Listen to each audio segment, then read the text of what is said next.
Hello everyone, आप सभी लोगों का स्वागत है टीचिंग परीक्षा के आज के इस वीडियो में, जिसके अंदर में फ्रेंड्स हम लोग बीपीएससी टीआरई 4.0 के लिए हमारे बहुत सारे इंपॉर्टेंट क्वेश्चंस हम लोग देखेंगे। इसके अंदर में हम लोग जीके जीएस के करंट अफेयर्स के काफी सारे क्वेश्चंस हम लोग देखने वाले हैं। तो चलिए जल्दी से हम लोग यहाँ पर में शुरू करते हैं बिना किसी देरी के। आई होप आप सभी लोगों ने फ्रेंड्स यहाँ पर में सेशन को लाइक एंड शेयर जरूर कर दिया होगा। जितने भी बच्चे जिन्होंने सेशन को लाइक कर दिया एक बार हाथ ऊपर करके बता देंगे, क्योंकि ये वो बच्चे हैं जिन्होंने एनर्जी दी है इस सेशन को। जहां भी शेयर कर सकते हो जल्दी से शेयर कर देंगे, टेलीग्राम, फेसबुक, व्हाट्सएप, इंस्टाग्राम, आपके लाइब्रेरी के ग्रुप, आपके कॉलेज के ग्रुप, हर जगह पे जल्दी जल्दी से आप लोग शेयर कर देंगे जल्दी से। चलिए नाउ देखिए फ्रेंड्स, यहाँ पर मैं बीपीएससी हेड टीचर के एग्जाम के अंदर में क्वेश्चन आया था। आप लोगों को बताना था फ्रेंड्स यहाँ पर में कि राइट टू एजुकेशन एक्ट 2009 जो है वो अस्तित्व में कब आया था। ठीक है, ये अस्तित्व में कब आया या लागू कब हुआ, ये एक्चुअल में जो है फ्रेंड्स चीज है। क्योंकि कई सारे लोगों को लगता है कि शिक्षा का अधिकार 2009 है तो 2009 में ही आया होगा, जबकि ऐसा नहीं है ये। ठीक है, ये कानून बना था 2009 के अंदर में, लेकिन ये आया कब अस्तित्व में या लागू कब हुआ, तो 1 अप्रैल 2010 को ये लागू हुआ था। ये याद रखना है आप लोगों ने फ्रेंड्स। ठीक है, इंपॉर्टेंट है। शिक्षा का अधिकार अधिनियम 2009, इसका बेसिस कौन सा आर्टिकल बनता है ये आप लोग बता देंगे मुझे। ठीक है, कौन सा आर्टिकल है जिसके ऊपर में ये बेस्ड है, जिस आर्टिकल ने बोला था कि ये कानून बनाना है, ये भी आप लोग मुझे बता देंगे जल्दी जल्दी से। तो वो आर्टिकल है friends 21A, article number 21A। ठीक है, जो ये कहता है कि हर एक बच्चे को शिक्षा का अधिकार होगा। अब चलिए थोड़ा सा और डीप डाउन डाइव करते हैं। मुझे ये बताइए कि ये आर्टिकल नंबर 21A कौन से साल में आया था। ठीक है, ईयर कौन सा था। ठीक है, कॉन्स्टिट्यूशनल अमेंडमेंट एक्ट कौन सा था, उस समय में प्रधानमंत्री कौन थे। चलो देखते हैं कितने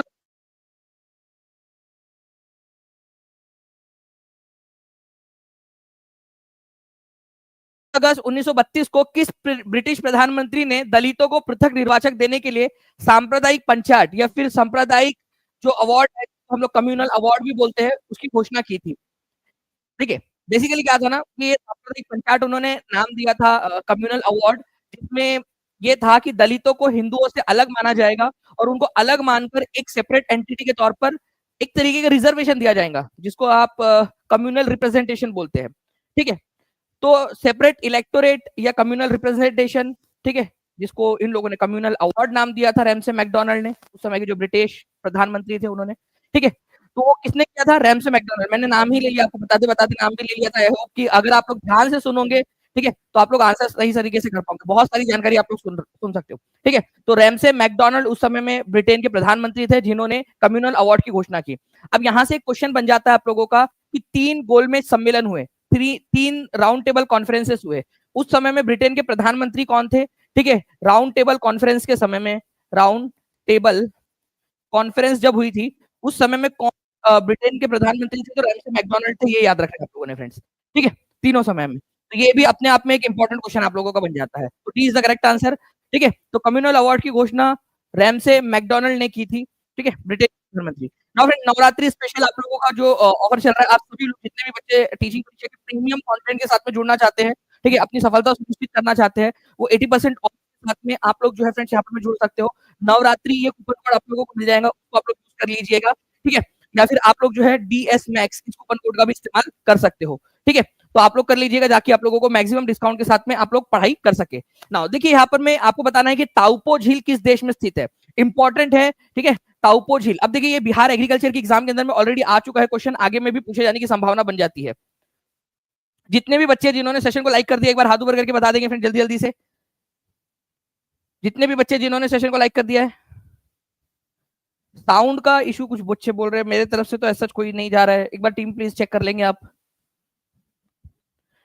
ताउपो lake is located in which country. तो ताउपो लेक बहुत ही फेमस है फ्रेंड्स। ठीक है, ताउपो लेक ये आप लोगों को मिलेंगी न्यूजीलैंड के अंदर में। ठीक है, मैं आप लोगों को दिखा देता हूँ।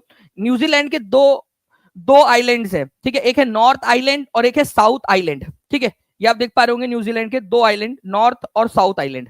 तो इसका जो नॉर्थ आइलैंड है, ठीक है, वहां पर में उसके बीचों बीच में ये लेक ताउपो है। ठीक है, ये याद रखना है आप लोगों ने। तो लेक ताउपो आपको न्यूजीलैंड के अंदर में मिलेंगी। न्यूजीलैंड के भी नॉर्थ आइलैंड में, न्यूजीलैंड 2 आइलैंड्स में बटा हुआ है, नॉर्थ आइलैंड और साउथ आइलैंड। ठीक है, तो न्यूजीलैंड के नॉर्थ आइलैंड के अंदर में मौजूद है। और ये क्वेश्चन जो है फ्रेंड्स बिहार एग्रीकल्चर 2023 में आ चुका है और कई सारे और भी जगहों पे आ चुका है। इसीलिए बोल रहा हूँ कि इंपॉर्टेंट, इसको याद रख लेना, डायरेक्टली हो सकता है रिपीट हो जाए आप लोगों के एग्जाम के अंदर में। ठीक है, इसके अलावा फ्रेंड्स आप लोगों को सभी लोगों को पता होगा कि आप लोगों के लिए टीचिंग परीक्षा ने जो है कुछ शॉर्ट्स अपलोड किए हैं 71वें जो फिल्म फेयर अवार्ड, राष्ट्रीय फिल्म फेयर अवार्ड जो सरकारी अवार्ड होते हैं उसके रिलेटेड। आप सभी लोगों ने वो शॉर्ट्स देखे होंगे, ठीक है, मैं ऐसी उम्मीद करता हूँ। नहीं देखे होंगे तो इस सेशन के बाद में जाकर आप लोग जरूर वो शॉर्ट्स देखिएगा, उसके ऊपर मैं बेस्ट क्वेश्चंस भी आप लोगों से कल करवाने वाला हूँ, ठीक है, तो वो आप लोग जरूर देखकर रखेंगे। चलिए आगे बढ़ते हैं हम लोग फ्रेंड्स यहाँ पर में।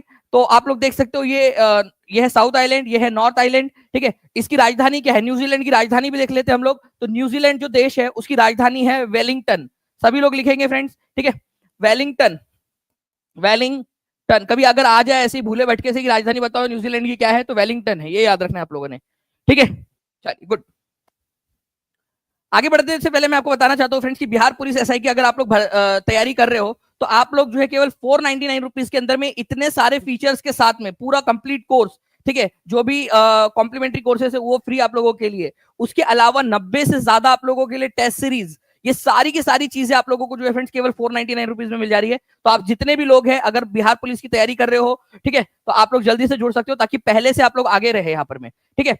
मैं इसमें कल रात से मैंने स्टार्ट भी कर दिया कि देश भर की जितने भी एसआई की एग्जाम्स हुई है, ठीक है, उन सबके क्वेश्चंस भी यहाँ पर मैं अपलोड करना स्टार्ट कर दिया है ना। आगे बढ़ते हम लोग यहाँ पर में आपको बताने की रिसेंटली, ठीक है, आपको बताना है recently which tiger reserve was declared as Orissa second national park, ठीक है, 107वें नंबर का देश का नेशनल पार्क बन गया है और उड़ीसा का दूसरा। करंट अफेयर का क्वेश्चन है फ्रेंड्स, ये याद रखना है आप लोगों ने, और ये इंपॉर्टेंट है, ठीक है, बहुत ज्यादा इंपॉर्टेंट है, एग्जाम के अंदर में पूछने की संभावना है इसकी।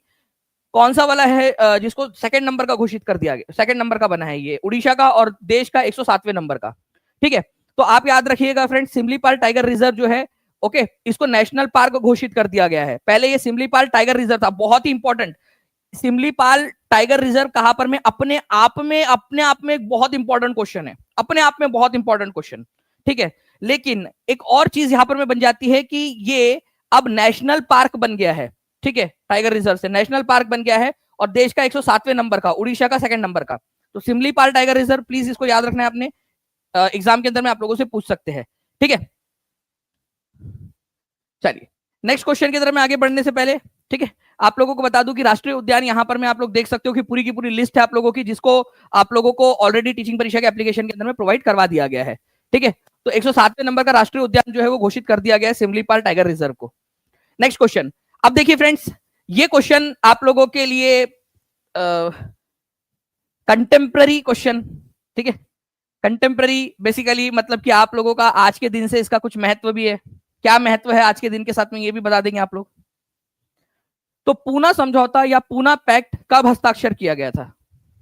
तो आप लोगों को अभी मैंने बताया कि 1932 के अंदर में जब रेमन मैक्से से जो है यहाँ पर में रैमसे मैकडोनल्ड जो थे उन्होंने क्या किया, रैमसे मैकडोनल्ड ने कम्युनल अवार्ड घोषित किया था कि दलितों को अलग अलग ग्रुप माना जाएगा, उनको कम्युनल रिप्रेजेंटेशन दिया जाएगा, सेपरेट इलेक्टोरेट दिया जाएगा हिंदुओं से अलग मान के। तो उसको रद्द करने के लिए, ठीक है, उसको रद्द करवाने के लिए गांधी जी पुणे की यरवड़ा जेल के अंदर में भूख हड़ताल पे बैठ गए थे, ठीक है। अब गांधी जी भूख हड़ताल पे बैठ गए, रैमसे मैकडोनल्ड का बोलना था कि भाई हमने ये प्रॉमिस तो डॉक्टर बी आर अम्बेडकर को किया, अगर बी आर अम्बेडकर हमें बोलेंगे कि ठीक है हम इससे पीछे हट रहे तो हम हटा देंगे। तो डॉक्टर सारी की सारी जो पूरी की पूरी गेंद थी वो डॉक्टर बी आर अम्बेडकर के पाले में थी कि डॉक्टर बी आर अम्बेडकर अगर रिक्वेस्ट करेंगे कि कम्युनल रिप्रेजेंटेशन हटा लो तो हटेगा वो। डॉक्टर बी आर अम्बेडकर तैयार नहीं थे, गांधी जी अपने अड़ी इस पे बैठ गए भूख हड़ताल के ऊपर में कि मैं नहीं खाना खा रहा। तो ये जो है फ्रेंड्स भूख हड़ताल जो थी गांधी जी की यरवड़ा जेल के अंदर में वो तुड़वा के, ठीक है, फिर एक समझौता हुआ, बीच का रास्ता निकाला गया, उसको बोला जाता है पूना समझौता, ठीक है। तो ये हुआ था आप लोगों का 24 सितंबर 1932 को, 24 सितंबर 1932 को, ओके, ये याद रखना है आप लोगों ने। अब यहां पर में एक चीज और है कि पूना समझौता जो है उसमें गांधी जी के बिहाफ पर किसने साइन किया था, ये पेड क्लास में भी आपको बताया हुआ है मैंने, ठीक है। गांधी जी की तरफ से किसने हस्ताक्षर किए थे ये आप मुझे जल्दी से बताएंगे कमेंट करके, ठीक है। तो गांधी जी के बिहाफ के अंदर में मदन मोहन मालवीय जो थे उन्होंने हस्ताक्षर किए थे, ठीक है, Madan Mohan Malviya. Now the population census 2027 will be conducted in how many phases, ठीक है, और इसका पहला फेज जो है वो कब स्टार्ट होगा, 2027 की जो पॉपुलेशन है वो कितने फेजेस में होंगी।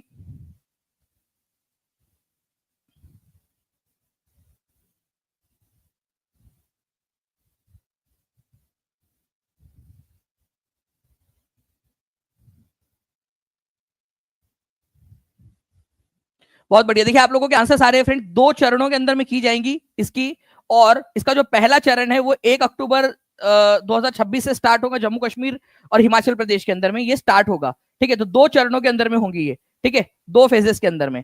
एक्चुअली ये 2027 इसलिए बोला है जबकि ये हो रही है 2026 से स्टार्ट, पहले यहां पर में होंगी, और जो उसका फुल फेज पूरा मतलब देशव्यापी जो बड़ा वाला जो कार्यक्रम होगा वो 2027 में होगा, इसी वजह से इसको 2027 नाम दिया गया है। ठीक है, ये याद रखना है आप लोगों ने। पूना पैक्ट का आज बर्थडे है, हाँ वैसा भी बोल सकते हो आप लोग। ठीक है, सेकंड फेज जो है फ्रेंड्स, इसका जो बड़ा वाला फेज है ये 1 मार्च 2027 से स्टार्ट होगा पूरे देश भर के अंदर में। और पहला फेज कहां पर में होगा? जम्मू कश्मीर, हिमाचल प्रदेश, उत्तराखंड और लद्दाख वाले इलाके के अंदर में। जवाहर सुरंग कौन से वाले जो है फ्रेंड्स दर्रा या लाचा है जिसके पास में लोकेटेड है? जवाहर सुरंग। ठीक है, देखिए 2.85 किलोमीटर ये लंबी सुरंग है। ठीक है, और इसको भारत के पहले प्रधानमंत्री जवाहरलाल नेहरू के नाम पर रखा गया। ठीक है,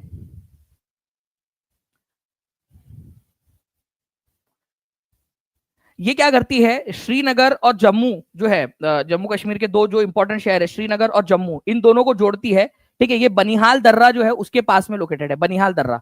ठीक है, बनिहाल दर्रा। तो बेसिकली पहाड़ों के बीच का जो रास्ता होता है ना, उसको बोलते हैं पास या दर्रा। तो बनिहाल दर्रा है एक जो पहाड़ों के बीच का रास्ता है, तो वहीं पे ये सुरंग बनाई गई है, और जो है पहाड़ों के बीच में से रास्ता निकाला गया है। तो बनिहाल दर्रे के पास में, बनिहाल पास के पास, बनिहाल दर्रे के पास में जो है ये सुरंग आपको मिलेंगी, जवाहर सुरंग। कितने किलोमीटर की है? 2.85 किलोमीटर की है, ये याद रख लेना है आप लोगों ने।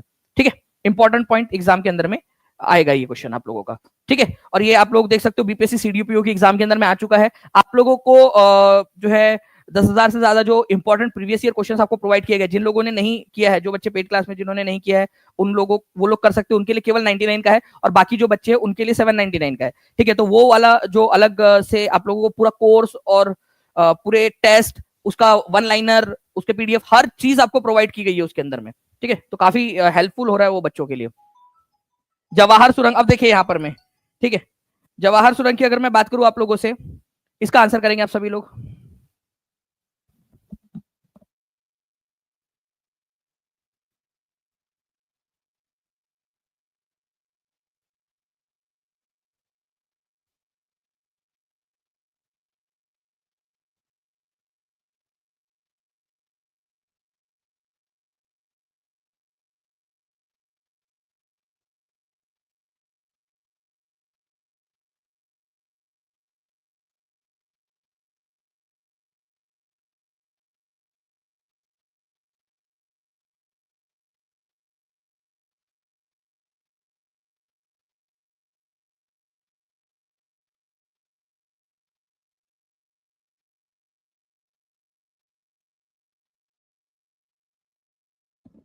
चलिए, जवाहर सुरंग कहां से गुजरती है? अगर आप लोगों ने आंसर कर दिया है फ्रेंड्स, ठीक है, जो है वो है, और किसके किसको जोड़ती है? बनिहाल दर्रा। ठीक है, तो ये याद रखना आप लोगों ने, श्रीनगर को जोड़ती है, श्रीनगर को जम्मू से जोड़ती है। ठीक है, जम्मू से श्रीनगर को जोड़ता है ये जवाहर सुरंग। इंपॉर्टेंट है, एग्जाम के अंदर में पूछ सकते हैं आप लोगों से। ओके, नाउ जितने भी बच्चे फ्रेंड्स, अगर आप लोग टीचिंग परीक्षा के प्रीमियम कंटेंट के साथ में जुड़ना चाहते हो तो फ्लैट 80% ऑफ के साथ में नवरात्रि कूपन कोड का इस्तेमाल करके जुड़ सकते हो। ठीक है, ताकि आप लोगों की तैयारी, ठीक है, जो अगली तैयारी है, अगला जो नवरात्रि आए आप लोगों का, वो और ज्यादा खुशियों के साथ में आए। नाउ पूना पैक्ट का उद्देश्य क्या था? ठीक है, पूना पैक्ट का उद्देश्य देखिए क्या था बेसिकली ना, कि जो डिप्रेस क्लास थे, जो दलित थे, वो हिंदुओं के साथ में ही एक ग्रुप के अंदर में थे। ठीक है, हिंदुओं के साथ में ही ग्रुप के अंदर में थे, तो अलग से उनको कुछ भी यहां पर में मिलता नहीं था। रैमसे मैकडोनल्ड जो थे, उन्होंने जो कम्युनल अवार्ड दिया, उसमें दलितों को और हिंदुओं को अलग कर दिया गया था। ठीक है, लेकिन गांधी जी ने जब ये भूख हड़ताल की यरवड़ा जेल में, तो उन्होंने बोला कि नहीं, हिंदुओं को एक ही रखना चाहिए, अलग अलग नहीं करना चाहिए, दलितों और हिंदुओं को एक ही रखना चाहिए, वो हिंदुओं में ही आना चाहिए। तो फिर डॉक्टर बी आर अम्बेडकर ने कहा कि ठीक है, तो फिर यहाँ पर में दलितों को कुछ रिप्रेजेंटेशन मिले, डिप्रेस क्लास जो दलित वर्ग है उनको कुछ ना कुछ अलग रिप्रेजेंटेशन मिलना चाहिए करके। तो यहां पर पूना पैक्ट में बेसिकली क्या हुआ था कि हिंदुओं के अंतर्गत रहते हुए ही, मतलब अलग अलग नहीं होंगे, साथ में ही रहेंगे, ये जो खाई खींच रही थी वो अलग नहीं होंगी, लेकिन रिप्रेजेंटेशन मिलेगा, पॉलिटिकल रिप्रेजेंटेशन मिलेगा। ठीक है, दलितों को, ये मेन इसका उद्देश्य था। ओके, ये आप लोगों ने याद रख लेना है, इंपॉर्टेंट पॉइंट है, एग्जाम के अंदर में आप लोगों से पूछा जा सकता है। इसके तहत जो है फ्रेंड्स आप लोगों को बताना चाहता हूं मैं कि जो सीट्स थी, ठीक है, प्रांतीय विधानमंडलों में दलितों की सीट जो 71 थी, उसको बढ़ाकर 71 दी गई थी कम्युनल अवार्ड में। गांधी जी ने ऑफर किया कि 148 कर लेते हैं उसको, ठीक है, तो 148 सीट जो है वो कर ली गई थी, कई जगह पे 147 भी दिया जाता है, ठीक है, 148 147 सीटें जो है यहाँ पर में कर दी गई थी, ठीक है। नाउ नेक्स्ट क्वेश्चन की तरफ में हम लोग आगे बढ़ते हैं फ्रेंड्स आप लोगों के, ठीक है। आपको बताना है पहला लोकायुक्त निम्नलिखित में से कौन से राज्य में स्थापित किया गया था? पहला लोकायुक्त, पहली बार जो लोक आयुक्त है, लोक आयुक्त का मतलब क्या होता है फ्रेंड्स? लोक आयुक्त का मतलब होता है, ठीक है, एक ऐसा व्यक्ति जो भ्रष्टाचार का अगर कोई भी इसको मिलता है, ठीक है, शिकायत, तो उसकी जांच करेंगे राज्य के अंदर में। और वैसे ही अगर देश के अंदर में कोई केंद्र सरकार का अगर कोई भ्रष्टाचार की शिकायत मिलती है तो वो लोकपाल उसकी जांच करता है, ठीक है। आपको पता ही होगा वो अन्ना हजारे का आंदोलन हुआ था 2011-12 के अंदर में, है ना, तो लोकपाल लोकायुक्त के लिए था। तो लोकायुक्त उससे पहले से अस्तित्व में है कई सारे राज्यों में, लेकिन उतना स्ट्रांग नहीं था। तो लोकायुक्त जो है उसको स्थापित किया गया था सबसे पहला महाराष्ट्र के अंदर में, ओके, 1971 में। ये याद रखना है आप लोगों ने। देखिए वैसे देखा जाए आप लोगों का तो लोकायुक्त जो है ना एक्ट जो था वो उड़ीसा ने पास किया था 1970 में, लेकिन उन्होंने उस कानून को लागू किया 1983 में, ठीक है। 1970 के अंदर में उन्होंने पास किया और 1983 में लागू किया। महाराष्ट्र ने 1971 में पास किया और 1971 में ही लागू भी कर दिया। इस तरह से लोकायुक्त एक्ट को लागू करने वाला पहला राज्य बन गया महाराष्ट्र, ठीक है, ये याद रखना है। उसके बाद में हमारे भारत के अंदर में ये सारे कानूनों को हटाकर एक और कानून लाया गया, लोकपाल एंड लोकायुक्त एक्ट 2013, ठीक है। अन्ना हजारे के आंदोलन के बाद में एक और कानून लाया गया था, लोकपाल एंड लोकायुक्त एक्ट 2013, ठीक है, ताकि और ज्यादा उसको वो बनाया जा सके, ठीक है, मजबूत बनाया जा सके। बिहार जो है फ्रेंड्स उसने 1973 के अंदर में बिहार के अंदर में लोकायुक्त एक्ट आया था, ठीक है। और बिहार का पहला लोकायुक्त कौन थे, ठीक है, 1973 के अंदर में? चलिए बताइए, बिहार के परिप्रेक्ष्य में भी देख लेते हैं हम लोग इसको। बिहार के पहले लोकायुक्त कौन थे? जल्दी जल्दी से सेशन को लाइक एंड शेयर करते रहेंगे फ्रेंड, जितने भी लोग देख रहे हैं।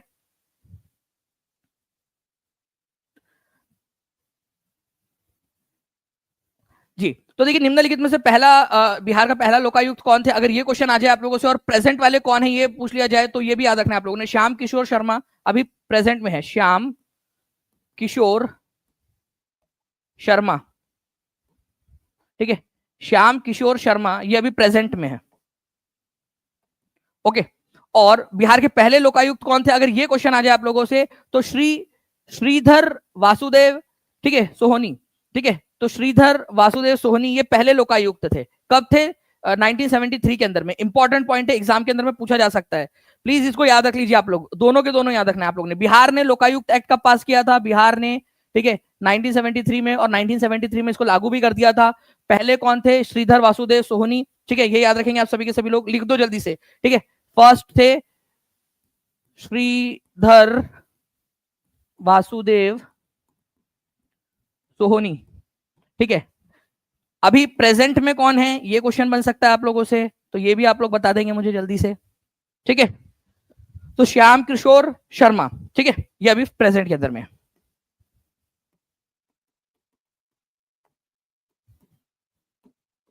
ठीक है, अभी ये प्रेजेंट के अंदर में लोकायुक्त है बिहार के। नाउ आगे बढ़ते हम लोग फ्रेंड्स। पूना समझौता इनमें से किन नेताओं के बीच में था? बेसिकली देखो, अब एक पर्सन के बिहाफ में किसी और ने भी साइन किया था, लेकिन एक्चुअल में किसके किसके बीच में था बताइए। 1500 लाइक्स के हम लोग बहुत पास पहुंच चुके हैं फ्रेंड्स, केवल 60 लाइक्स दूर है हम लोग, तो जल्दी से सेशन को लाइक एंड शेयर भी करते रहेंगे आप सभी के सभी लोग। और एईडीओ के कोर्स के अंदर में जितने भी बच्चे जुड़ना चाहते हैं वो लोग जुड़ सकते हैं, ठीक है। केवल 799 के अंदर में आप लोगों के लिए पूरा का पूरा जो है एईडीओ का कोर्स आपके लिए अवेलेबल है, ठीक है। तो पूना समझौता इनमें से किन नेताओं से संबंधित है? तो पूना समझौता जो है फ्रेंड्स डॉक्टर BR आंबेडकर और महात्मा गांधी के बीच में हुआ था, ये याद रखना है आप लोगों ने। महात्मा गांधी के बिहाफ में मदन मोहन मालवीय ने साइन किया था, लेकिन हुआ किसके किसके बीच में था? उनके बिहाफ में गांधी जी ने उनको नॉमिनेट किया था मेरी तरफ से साइन कर देना, बट अदरवाइज हुआ तो किसके बीच में था? नाम तो दोनों का था ना, ठीक है, महात्मा गांधी और डॉक्टर BR आंबेडकर के बीच में पूना समझौता। कौन सी तारीख थी? डेट बताओ आप लोग, चलिए जल्दी से, ठीक है, डेट बताएंगे कौन सा था। बहुत बढ़िया, आप लोगों के आंसर्स आ रहे हैं फ्रेंड्स, ठीक है, 24 सितंबर, ठीक है, 1932, ठीक है, ये याद रखना है आप लोगों ने। Who is set to become India first women chief justice on September 2027? कितनी महिलाएं हैं यहां पर? में एक बार हाथ ऊपर कर दीजिए।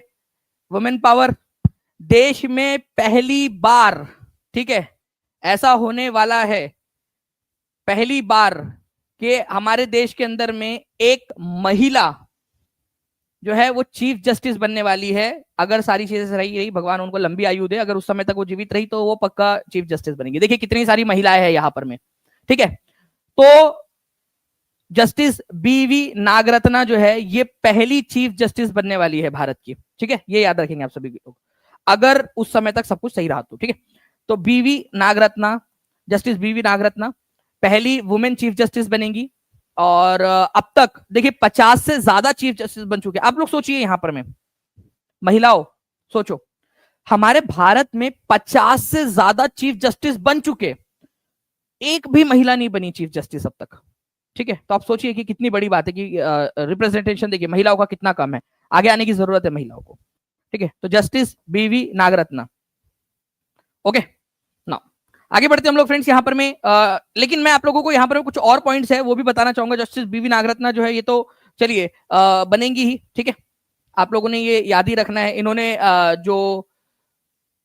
जो बिल्किस बानो केस था, ठीक है, उसके अंदर में जो 11 अभियुक्तों को छोड़ दिया गया था गुजरात, एक क्या हुआ था बिल्किस बानो केस के अंदर में, अब उसका कम्युनल इसमें नहीं जाएंगे हम लोग, एक जो केस बाय केस देखेंगे उसमें ऐसा था कि एक प्रेग्नेंट वुमेन थी बिल्किस बानो, ठीक है, उसके साथ गैंग रेप हुआ था और गैंग रेप करके हुआ, उसके जो बच्चे थे उनको मार दिया गया, बिल्किस बानो के साथ में गैंग रेप किया गया, ठीक है, और कई सारे उनके घर के लोगों को मार दिया गया। वो जो 11 कन्विक्ट थे, ठीक है, उनको गुजरात की सरकार ने कुछ समय के बाद में, मतलब कुछ साल उन्होंने जेल में बिताया, उनके बाद छोड़ दिया था।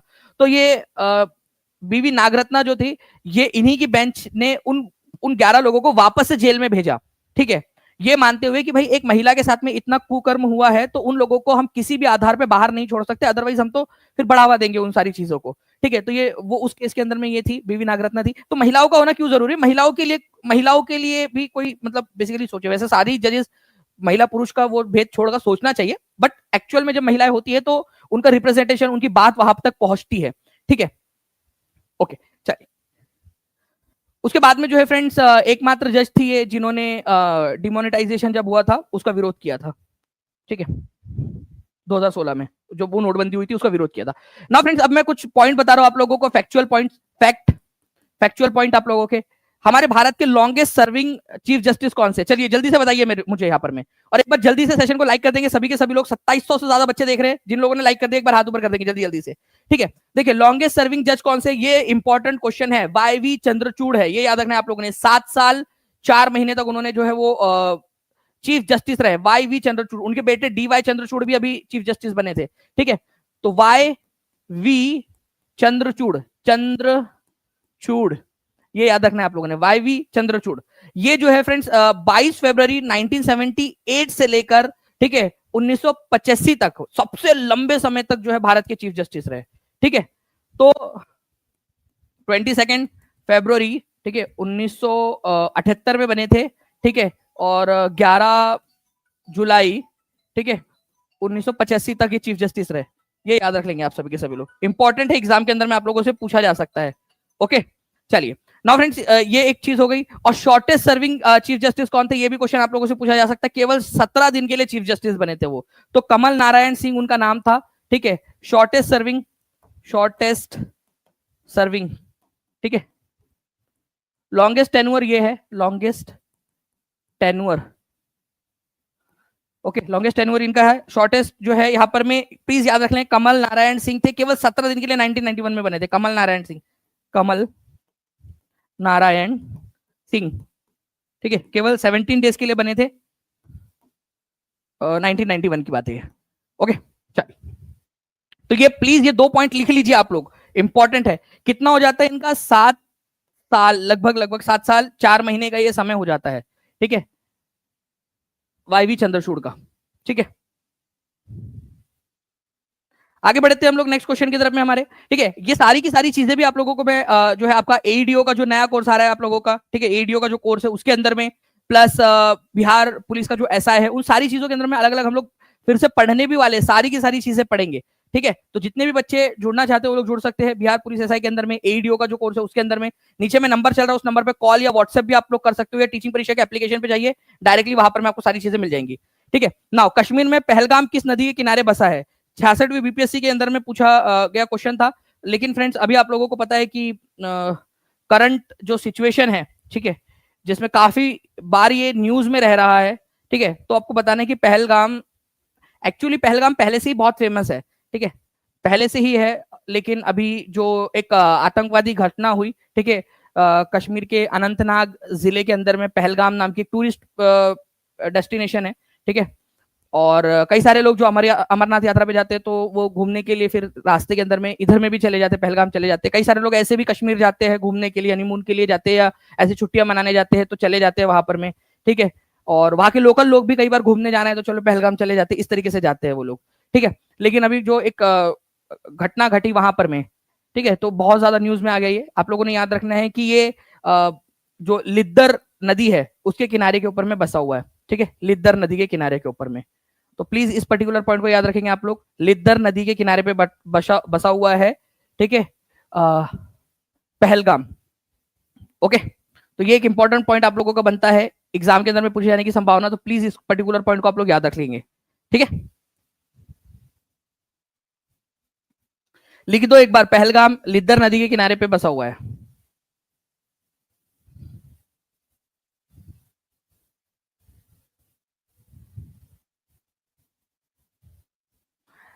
गुड, चलिए, लिद्दर नदी। अच्छा, एक और क्वेश्चन बन सकता है यहाँ पर में फ्रेंड्स, एक चीज और है, पहलगाम जो है वो लिद्दर नदी के किनारे पे है, लिद्दर नदी किसके अंदर में जाकर मिल जाती है? तो ये झीलम की सहायक नदी है, ये भी याद रख लेंगे आप लोग, झीलम नदी की सहायक नदी है लिद्दर नदी। तो कभी अगर आप लोगों से पूछ लिया जाए, ठीक है, कि किसकी सहायक नदी है, लिद्दर नदी किसकी सहायक नदी है, तो झीलम की सहायक नदी है, झीलम नदी में जाकर मिल जाती है ये लिद्दर नदी। ठीक है, ये भी आप लोग याद रख सकते हो। ओके, तो 66वीं बीपीएससी का क्वेश्चन ये आपका। आगे बढ़ते हैं हम लोग फ्रेंड्स नेक्स्ट क्वेश्चन की तरफ में। चंबल नदी पर राणा प्रताप सागर जल विद्युत परियोजना किस राज्य में स्थित है?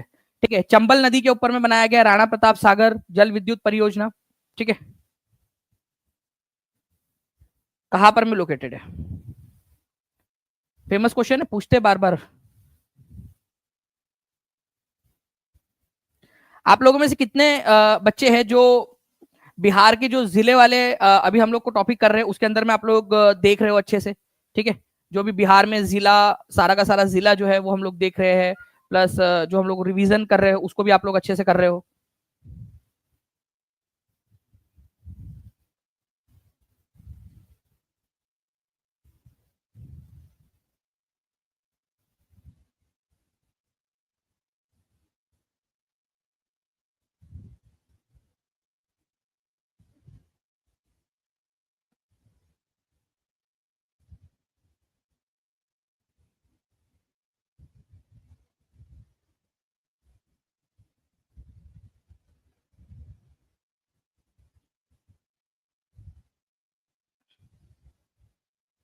चलिए, तो देखिए फ्रेंड्स, यहाँ पर मैं अगर हम लोग बात करेंगे चंबल नदी पर राणा प्रताप सागर जो परियोजना है वो कहां पर में आप लोगों का, तो राजस्थान के अंदर में लोकेटेड है, इसको याद रख लेंगे आप लोग। ठीक है, तो चंबल नदी के ऊपर में लोकेटेड है राणा प्रताप सागर। इसके अलावा जवाहर सागर डैम आप लोगों को इसी के ऊपर में मिल जाएगा, और गांधी सागर डैम भी इसी नदी के ऊपर में है। ठीक है, ये भी एक इंपॉर्टेंट क्वेश्चन है आप लोगों का। जिला वाली क्लास कौन सी सर? तो जिला वाली क्लास बेसिकली ये है कि आप लोगों का जो है जितने भी 38 के 38 जो जिले हैं उसको हम लोग एक एक करके देख रहे हैं, ठीक है, और बिल्कुल बाकायदा डिटेल में जाकर हम लोग पढ़ रहे हैं। उसमें से कुछ क्वेश्चंस मैं आप लोगों को कल रात में मैंने जो रिवीजन कराया था उसमें भी हम लोग देख लेते हैं। ठीक है, थोड़े बहुत क्वेश्चन, बाकी तो हम लोगों ने बहुत सारे क्वेश्चंस किए हुए हैं अब तक। पटना प्रमंडल में कितने जिले, जल्दी से बताएंगे आप सभी के सभी, पटना प्रमंडल के अंदर में कितने जिले हैं बताओ। और उसके करंट अफेयर्स के क्वेश्चंस भी आप लोगों को करवाया ही रहा हूं मैं, पटना प्रमंडल। और मुझे पूरा भरोसा है कि हर एक बच्चा, जो बच्चा टीचिंग परीक्षा के प्रीमियम कंटेंट के साथ में जुड़ा हुआ है, वो ये 6 के 6 प्रमंडल मुझे बता सकता है। ठीक है, जल्दी से बताइए, पटना, ठीक है, नालंदा, नालंदा, ठीक है, भोजपुर, भोजपुर, ठीक है, रोहतास,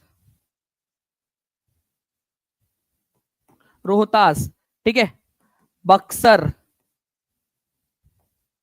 कैमूर,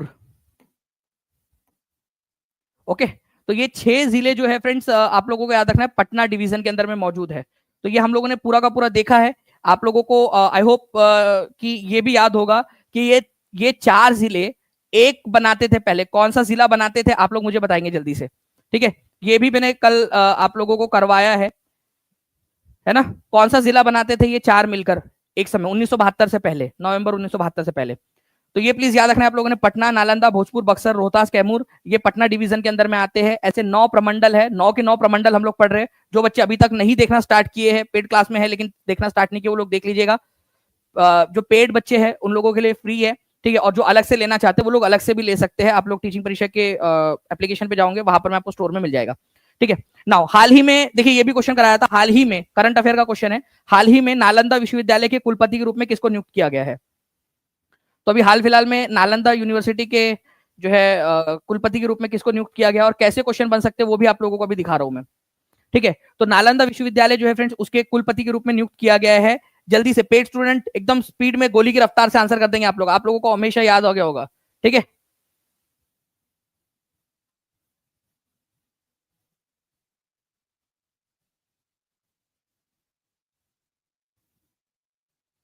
ओके, तो आंसर आप लोगों का सचिन चतुर्वेदी हो जाएगा फ्रेंड्स। सचिन चतुर्वेदी जो है ये इकोनॉमिक्स के एक बहुत बड़े जो है ज्ञाता है, ठीक है? एक इकोनॉमिस्ट है, अर्थशास्त्री है, अर्थशास्त्र के विशेषज्ञ सचिन चतुर्वेदी। इनको जो है मई 2025 के अंदर में नालंदा यूनिवर्सिटी जो बनी है उसका वाइस चांसलर नियुक्त किया गया है, ठीक है?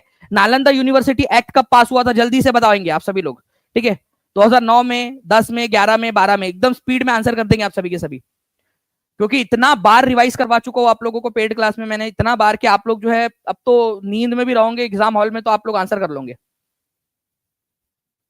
2010 में, बहुत बढ़िया। और इसीलिए बोल रहा हूं जो बच्चे पेड क्लास में ऑलरेडी जुड़े हुए हैं और वो जिले वाली क्लास नहीं देखे अभी तक, तो प्लीज देख लीजिए, रिवाइज करिए आप सभी के सभी लोग। 2010 के अंदर में नालंदा यूनिवर्सिटी एक्ट पास हुआ था। उसके विजिटर का दर्जा किसको दिया गया है? कौन उसके विजिटर रहेंगे?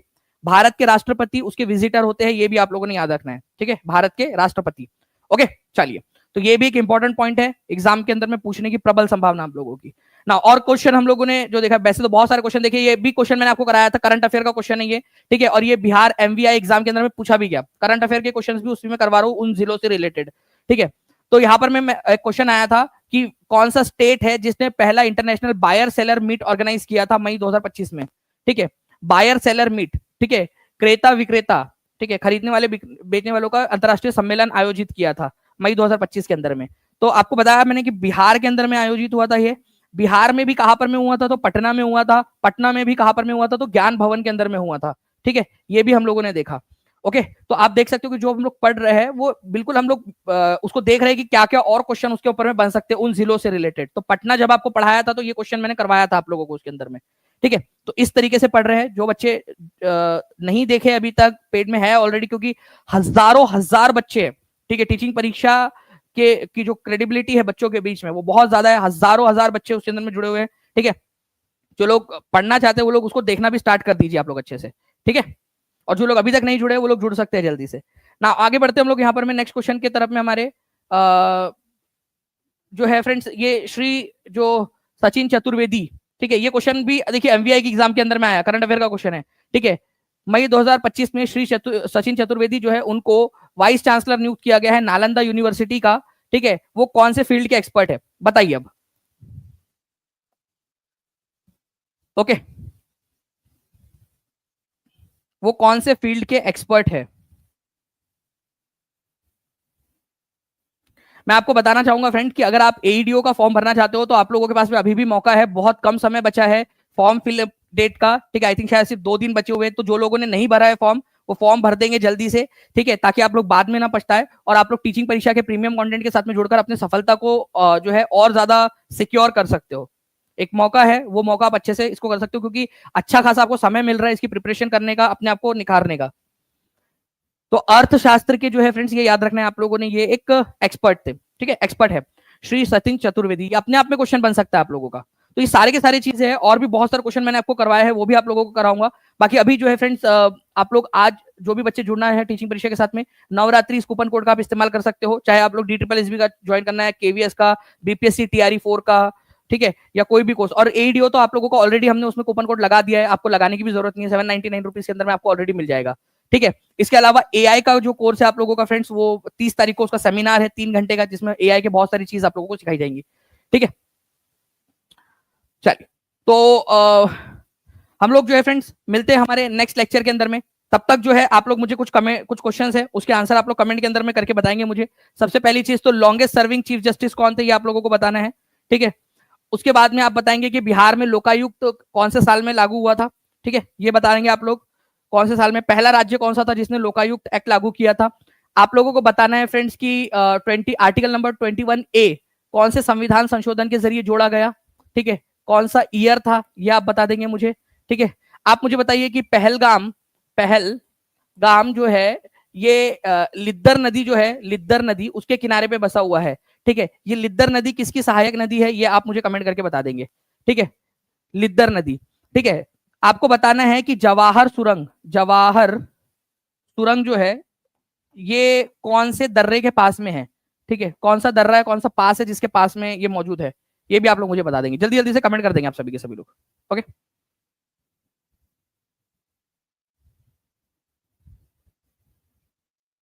Thank you very much.